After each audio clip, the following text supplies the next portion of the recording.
السلام علیکم ورحمۃ اللہ وبرکاتہ مائی فرینڈس، پچھلی ویڈیوز میں ہم نے انگلش زبان سیکھنے کے لیے بنیادی اصول، ضابطہ اور قواعد کو ذکر کیا۔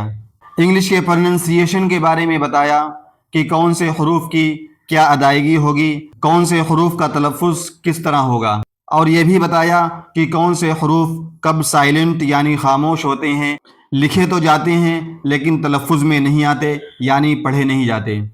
آج ہم گرامر کو لے کر کے حاضر ہوئے ہیں۔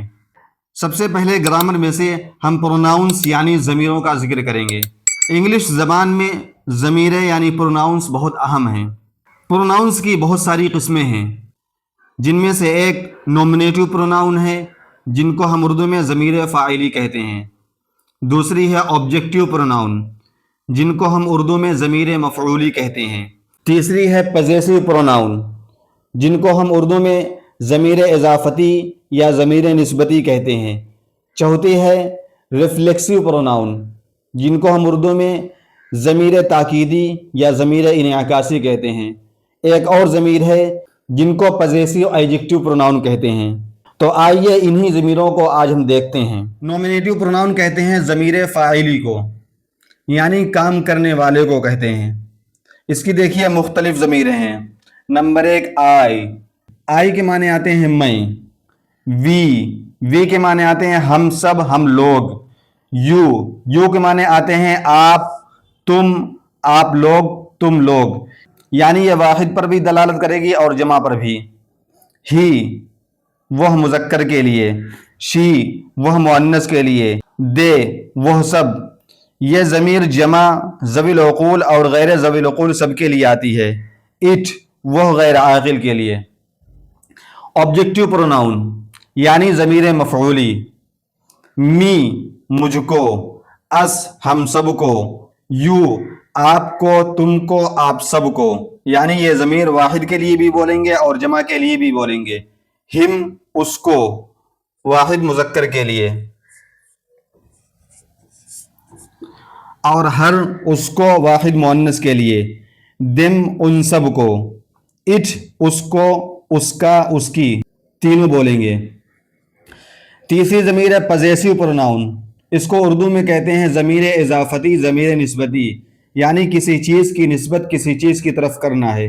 جیسے مائن مانے میرا، آورس مانے ہمارا، یورس آپ کا، تمہارا، تم سب کا، ہز اس کا، اس کی، اس کے، مذکر کے لیے، ہرز اس کا، اس کی، اس کے، مؤنث کے لیے، دیئرز ان سب کا، ان سب کی، ان سب کے۔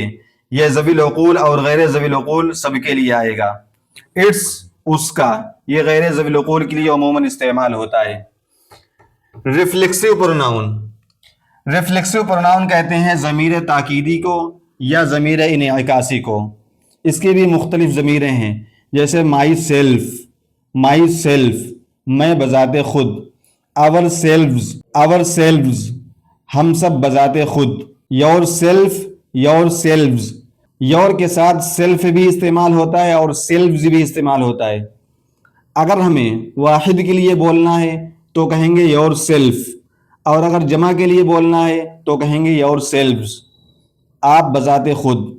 ہم سیلف وہ بذات خود مذکر، ہر سیلف وہ بذات خود مؤنث، دم سیلوز وہ لوگ بذات خود، اٹ سیلف وہ بذات خود غیر عاقل۔